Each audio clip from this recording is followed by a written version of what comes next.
Well, welcome everyone. We have a show for you today, and I am so excited about it. It's about built-in AI acceleration. We're joined for this discussion by one of the veterans over at Intel and also here in Portland. Nice to talk to someone who is local as well. Jordan Plawner is with Intel. Jordan, how are you? I'm good, Alex. Thanks for inviting me here today to talk to you and your audience. Jordan is Director of Artificial Intelligence and Strategic Planning and Product Management in the data platforms at Intel. Before we get started, I do want to say that remember everyone to ask your questions. You can ask questions in the YouTube comments, and if you have anything you'd like to add, please chime in. For instance, I would just love to know, everyone out there, what do you think of AI? What does it mean to you? What does it mean in that developer context? And so perhaps, if you have anything you want to just start off with, we'd love to hear from you. You know, we don't have this kind of in the show notes that I prepared for you in advance. But one question I have is like, what do you do over at Intel? What does that mean to be director of artificial intelligence?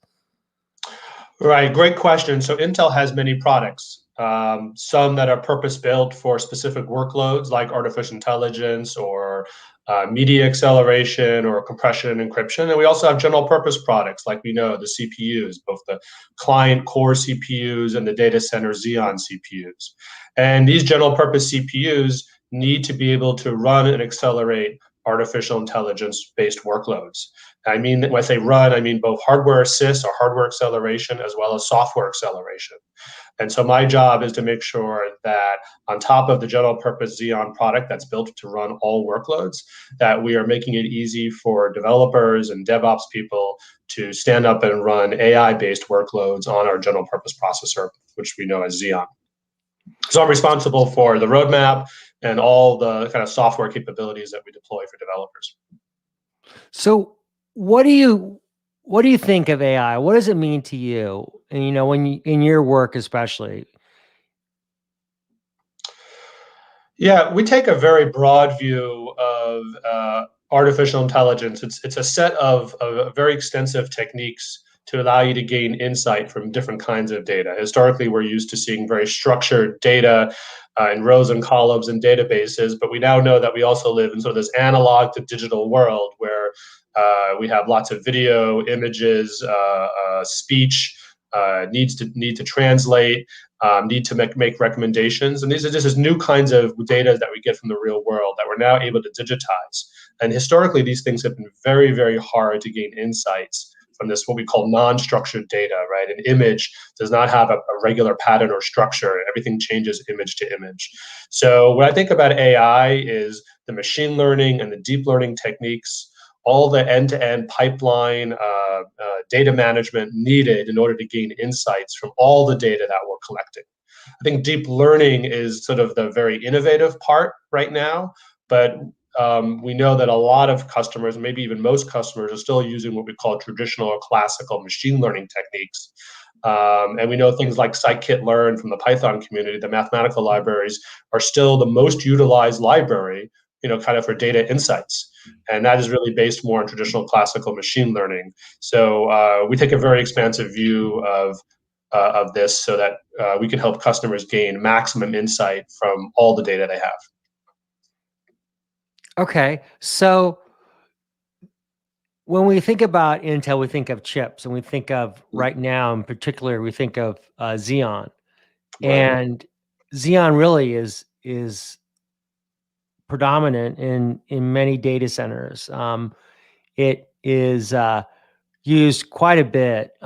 So what is it about the Xeon processor that you've done to adapt it to make it, something that is applicable to the workloads that people have and how it relates to, processing speed and the ability to do parallelization and really kind of accelerate workloads? Because what we see in our work, at least, is that there's lots of people out there who are developing infrastructure software, and the testing can always be faster. For instance, the speed is something that changes, our reality of what development is. We saw that with container architectures and how it kind of allowed you just to take more risks. How do you think Right. about that with Xeon? Yeah, so I'll start with your first point about, Xeon's presence sort of in the data center, whether it's on premise or in the cloud. It could also be in a workstation at your desk. Is that we start off with this idea, like you asked before about AI, is that we're coming to a world where AI will be everywhere. Anything that computes will need to do artificial intelligence. Why is that? Uh, um, because the data resides near the compute. And we want to be able to process the data as close to the compute as possible. We don't want to always have to copy data, split data up, engineer data in different places and make more and more copies in order to move the data around to be near specific types of compute. So when we think about AI being everywhere, or this is the emerging world that we were seeing, and we think about Xeon processors being everywhere, we want to be able to do AI on the Xeon processors that are co-located to the data. So I think that's the way we think about it. Some people might need, acceleration. They might need specialized chips, which Intel is working on and has available today, and because they have very specific kind of use cases where they need very low power and very high efficiency that can be delivered by a purpose-built chip. But most customers, we believe, just want to be able to process in place. So what that means is we need to do two things. We need to make sure that the hardware itself, in this case the Xeon processor, is able to process deep learning data as fast as possible. Right. So deep learning uses a massive amount of data, much more than anything that we've used in the past, and we need to be able to process it very quickly. So we put instruction sets into our hardware to make sure that we can process what we call the matrices of deep learning. It's really just mathematical probabilities multiplied millions of times. So we just make sure that we can accelerate all that. And the second part, which we can dig more into as well, is the libraries that people use to engineer their data, move the data, process the data, all have to be optimized for the underlying hardware, the memory hierarchy, the I/O infrastructure, and the compute. And so we go in and optimize the deep learning libraries, the Python libraries, and we see, anywhere from 10, 20, 50, sometimes 100x speed up on a specific library or algorithm just by optimizing the code for the underlying hardware. Right. And we often think about hardware itself as delivering maybe a 20 to 50% improvement gen to gen, which we'd all consider as sort of amazing and worth it to upgrade to the latest processor. But sometimes, many times, just digging into the software and getting a 50x speed up just by optimizing the libraries for the hardware is also a tremendous benefit to developers.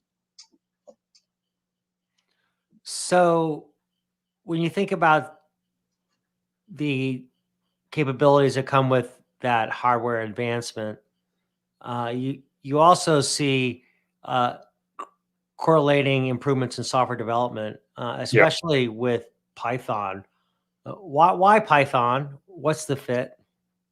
Yeah, Python, of course, is the most commonly used language, right? Programming language, and it's what developers go to manage and engineer data. So, of course, deep learning is just that last kind of portion of a long pipeline. It's the compute or the processing portion, but everything before that is managing and setting up your data, engineering your data, in order to get it ready for taking the raw data and engineering it to get ready for the kind of analysis and experimentation that you want to do.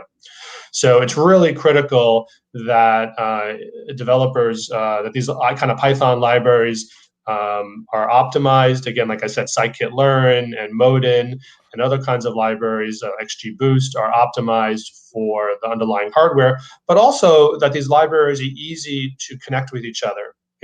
We have a saying that data scientists do very little data science because they spend so much of their time preparing the data, moving the data, copying the data, configuring the hardware, orchestrating just the resources they need, trying to schedule the time that they need on the resources. This is why we get shadow IT sometimes. The data scientists get so frustrated with trying to get resources that they go out and get their own, whether it's a workstation or something on the cloud. And so they spend so much of their time doing non-data science. And so, for example, Intel, in addition to optimizing all these libraries, we created a package called the AI Analytics Toolkit, which you can kind of go to intel.software to learn more about that. And it's just a way to bring all the latest libraries that people would need to do this data engineering together in one package and connect them. and with plugins, so that the end customer, the developer, doesn't have to kind of figure this all out on their own. Of course, there's also many ISVs who are also trying to do this because they see this, the market recognizes this as a problem. And so we have a whole new field called MLOps, machine learning operations, which is really taking the idea of DevOps and applying it to the deep learning space and the AI space to help automate a lot of these things that developers shouldn't be spending their time doing. The developers should be data scientists should be experimenting, and the DevOps people need really good tools like an MLOps tool so that they can help orchestrate and manage that environment. So when you're thinking about that and thinking about the acceleration, what are some of the things you're seeing when people are talking about MLOps, and how do you delineate MLOps from data ops? Yeah, great question. I think machine learning, MLOps, is just the application of all that into a deep learning space, but it's effectively what we know as DevOps. I think the things that you see in MLOps should be, very, very familiar. It's container management, it's data management, version management, it's data copies, the production monitoring of the models to make sure there's no drift of the models over time. As data sets change, we want to make sure the accuracy of the models remain even as data kind of evolves. And just allowing the data scientists to focus on the experimentation, building, and deploying. And so the MLOps space is really taking that kind of Kubernetes or OpenShift kind of capabilities and applying them into the deep learning space. And really what we want the data scientists to do is focus on building a model and experimenting, say, at the workstation or the Jupyter notebook. And then we want to really get to a space where it's just like one line of code to kind of scale into the cloud, whether it's on-premise or in an actual public CSP. And we really want to use MLOps and DevOps to make the data scientists just focus on that workstation building of the model. And with a press of a button, the MLOps tools just allow them to scale over a cluster in their chosen location. One of the questions I always have about this is, how do you think about AI acceleration then, and how does it scale? What's the big deal for developers and engineers that AI is built in? Why does it matter? It matters because the data sets are massive, right? We're not talking about a traditional, say, Oracle database of a structured data like social security numbers and dates and ages. We're talking about video and images, and this is just a massive amount of data. And it really can stress both the compute and the memory of a traditional system. So we're really tasking the compute to do a lot more processing than historically it's needed to do. If we don't have enough processing power in a single node, then the developers have to really or enough memory, then the developers have to spend a lot of time trying to figure out how to scale these models over many, many nodes, and that can be very complex to do. So we want to just have as much processing power as possible. And this is the future, right? The future is everything becomes digitized, and the insights are going to be found in more and more unstructured data, as I mentioned previously. And so we have built things into our Xeon processors like Deep Learning Boost, which is just an instruction set that speeds up between 2 and 4x the processing of this data. We have things like the Optane persistent memory drives, which delivers far more capacity and bandwidth than traditional SSDs, so people can move again the data right next to the compute and not have to engineer their data to fit into that node or set of nodes that we're using. And this can be done on a workstation or Xeon server. So fundamentally, we're just looking at the future and where it's going, which is more data equals more compute. And and the ability to do that means deeper insights so that we can enrich our lives, enrich the business services that the businesses want to create, help the scientists do discoveries and deep space exploration and all the kinds of ways we're seeing deep learning being applied today. When we're looking at all these advanced capabilities for workloads like server virtualization, containers, microservices, database, analytics.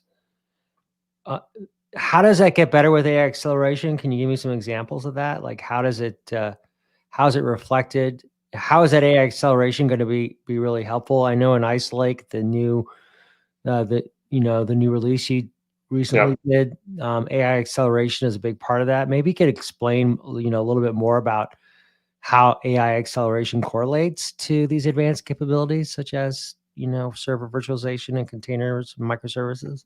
Yeah, I mean, that's a great point. I mean, there's sort of this contradiction in this entire conversation, because I would like these data scientists to not have to know anything about the deep learning boost or the underlying acceleration, or having to figure out which are the latest libraries that have been optimized for, say, the Ice Lake Xeon processor, right? The more we make developers have to think and discover those things, we're actually kind of slowing them down in some way. So where you're leading towards this issue of virtualization and containers and container marketplaces that are now popping up, it's we want to take all that innovation, the compiler that's optimized for, say, deep learning boost on the Xeon processor, all the optimized libraries that we've talked about, both in the Python space and in the deep learning space. We want to just containerize all that. And just want to make that available in a marketplace and tell a developer, okay, if you want to read the white paper and all these innovations, that's great. If you just want the latest innovations, point and click on this container and download it. Pick the natural language container or the, image and object detection container, and just run it on the latest Intel processor. So I think really that's what we're talking about, is that abstraction where we just want to pile all this into a container and kind of make it much easier to run. And to your point, a modern data center infrastructure should be based on virtualization and container, with Kubernetes or other tools. And so hopefully, if your listeners are already in that space, then they can just go to, say, Intel's the Intel One Container portal, and they can find all these containers up there for deep learning and other use cases, and just download and install and run. Huh. So we do have a question. It's from Bruce Gain. Bruce Gain works with the New Stack, and he is curious about, for data scientists, I think in particular, how does machine learning factor into the equation?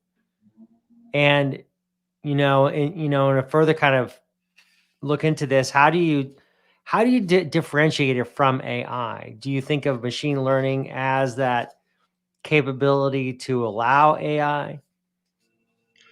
Yeah, great question. So like I mentioned before, we just want to take an expansive view of what is AI, because customers of all kinds of different data sets and need insight from those data sets.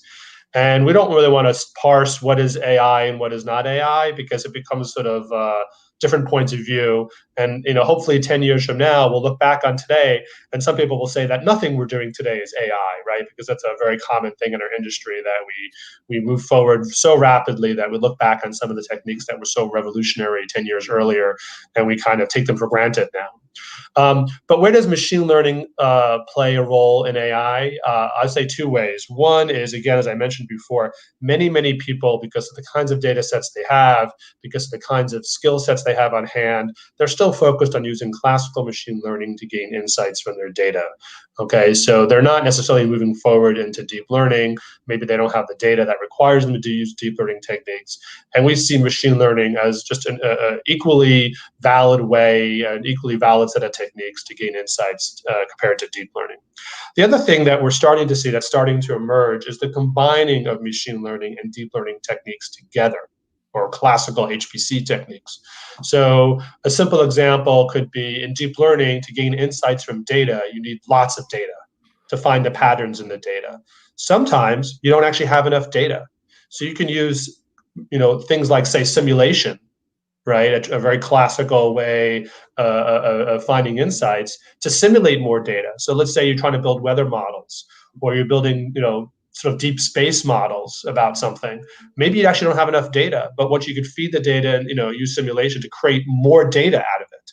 Now you have a massive data set, some real, some simulated. Now you feed that massive data set into a deep learning machine and gain insights from that.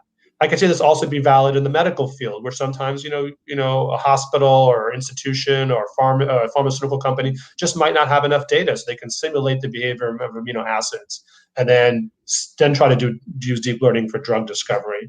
So I like to think of these things as not binary. You're doing either A or B. I like to think of these as a set of techniques, and people will choose the techniques and the tools that are important for them. And you talk a lot about data scientists, and data scientists have led the development of machine learning models, and they've done a lot of work, but data scientists don't scale very well.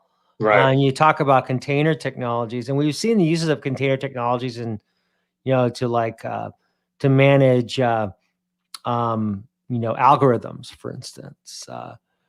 Is that the future for scaling out AI and ML capabilities for you in terms of how they can be used more extensively?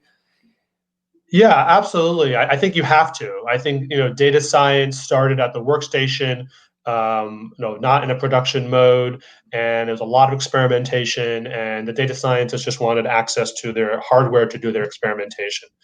And if you're only going to deploy one model, then you probably can spreadsheet it, so to speak, right?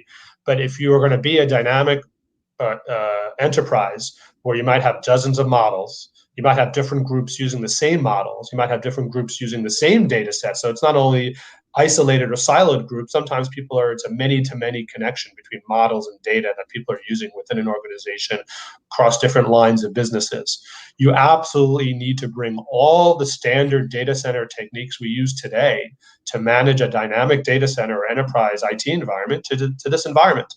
And those are based on the traditional DevOps tools, but applied into a deep learning context. And so Intel, for example, has purchased a company called Converged.io, CNVG.io. I think at the end of last year. Is just one of many MLOps companies that are trying to automate all of this in the background. So in some ways, you can think of MLOps as kind of a layer in between traditional DevOps and the data scientists, and kind of bridges those two spaces so that the data scientists, engineers can just focus on the experimentation and building their model. And when their model is sort of completed and ready to go into production, they can use all the traditional DevOps infrastructure to deploy that at scale in the data center. And an important point about this is we've seen some surveys, we've done some surveys ourselves, and asked people, where are you deploying your models or your AI? And less than half of the people are firmly in the cloud. About 25% are firmly on premise. About 25 to 35%, it depends on the survey, are actually hybrid. So they're deploying things on premise and in the cloud. A very complex environment to go from workstation to on premise and in the cloud and hybrid federated use cases. And yeah, you absolutely need to use traditional DevOps techniques to make that functional. And the data scientist, if she or she has to do all that, they'll never do the science because that's very complex for them. And so what I would encourage your audience who may be more on the DevOps space is go get familiar with these MLOps tools, learn about them, try them if you haven't done so already. And you should be approaching your data scientists to help kind of segment the work between what they should be doing and what the IT department should be doing. And I think these MLOps tools are a great way to do that. And it's a real great spot of innovation right now, trying to solve this problem, how to go from data science to production. So we see software as really the center of business, right? And we're increasingly seeing open source as the center of software. Yeah. But still, the developer experience is difficult. To actually to really enhance developer effectiveness, you've got to be able to really be much more streamlined, daily stand-ups as opposed to just trying to solve some acute problem that you need to, get to first thing in the morning. Right. Right. All these ways you need to think about it. So software is not easy. Software development is not easy, and it's pretty young. It's a pretty early. So we're in an early time. So if that's true, then what about ML? I mean, because ML is another realm of understanding. I mean, you could have maybe continuous training of models, and Hmm. to be able to kind of correlate to a continuous delivery. But does this mean that we're going to be needing to look at companies as more ML companies and software companies? And if so, that seems really daunting.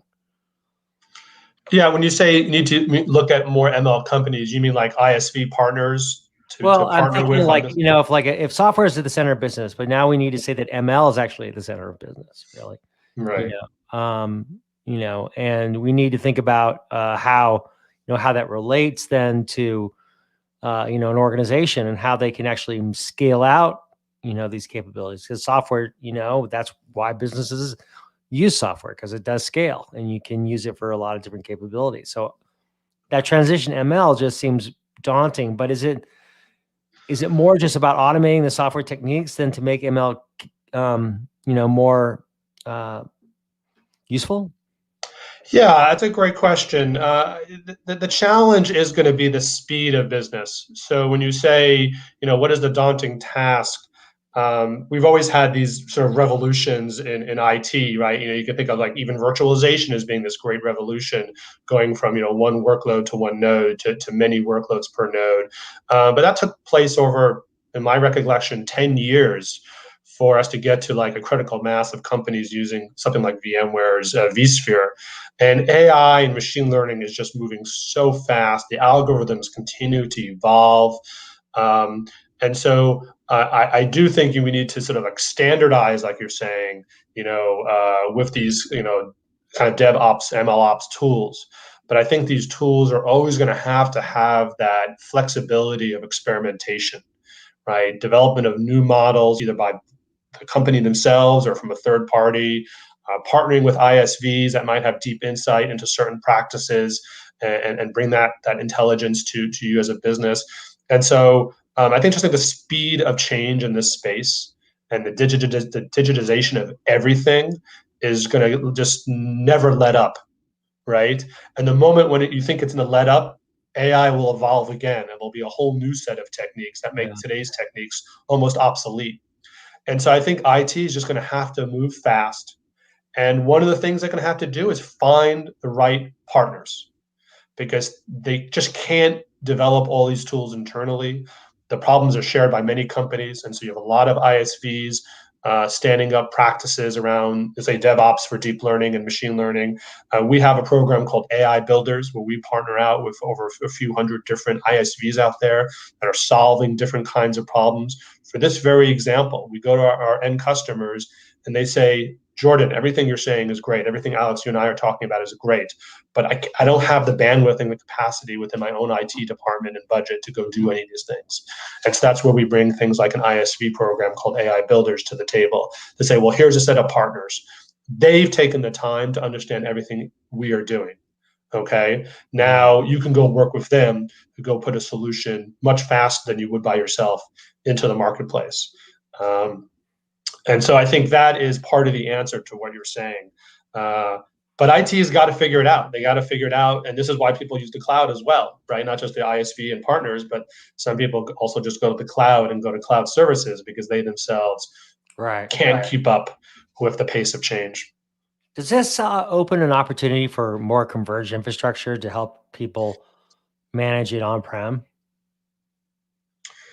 By converged infrastructure, you mean like bringing large amounts of storage and memory and compute Yeah, together? yeah, Yeah, I mean, absolutely. I mean, I mentioned the Optane, persistent memory SSDs that we have to try to bring far more data to the compute as possible.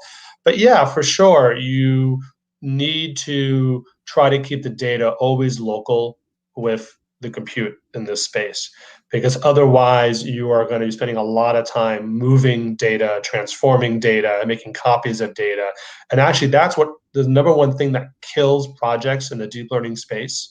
And the majority of deep learning projects still do not go into production. These proof of concepts that companies are doing, they get stuck in the whole data lake flood. of how to manage the data. Mm. And so looking at techniques, and Spark and Hadoop is one that's been used for a while, right? How do we bring compute and data together? That's going to be a critical one. We think data science workstations are a huge answer to that question, right? So a workstation with a massive amounts of data, and then data clusters in the cloud or in the data center that bring the compute and the data together has to be part of the solution. I would say one more thing. When we walk into a customer and they say they're interested in AI, and we say, well, tell us about your data infrastructure. How are you managing your data together? If they have a traditional approach of, I have 10 lines of businesses and each line of business owns their own data and they're all isolated from each other, and you can't access the data sets across these lines of businesses, our answer to them is, well, you have a 1-year project to merge all your data together in a unified space before you can even think about doing AI. Right. Yeah. Aggregating all that data into one place is something we hear a lot about in the software development lifecycle too. It's one reason for the rise of observability in many ways. Yeah, and it's one reason why people say, well, all enterprise should be in the cloud. Yeah, but if your data is described the way I said it was, how could you move into the cloud? All your data is siloed and locked up on premise, right? Yeah. Maybe if you stand up a new workload with a new data set, then you can go into the cloud because all your data can just be piped in there, day one. But there's a lot of legacy IT out there. Most IT is legacy IT by definition. So everyone has to kind of start with where they are and then move from there, evolve from there. Yeah, as soon as you turn on the server, it's legacy, right? Right. Well, good. Well, I want to end it here and just thank you very much, Jordan, for your time. Been joined by Jordan Plawner, who is well-versed in the world of AI, working to lead the AI effort at Intel. So thank you so much for your time, Jordan. Well, thank you, Alex. I enjoyed our conversation. And one day we'll have to get together for that Portland coffee. I love it. All right. All right. Take care.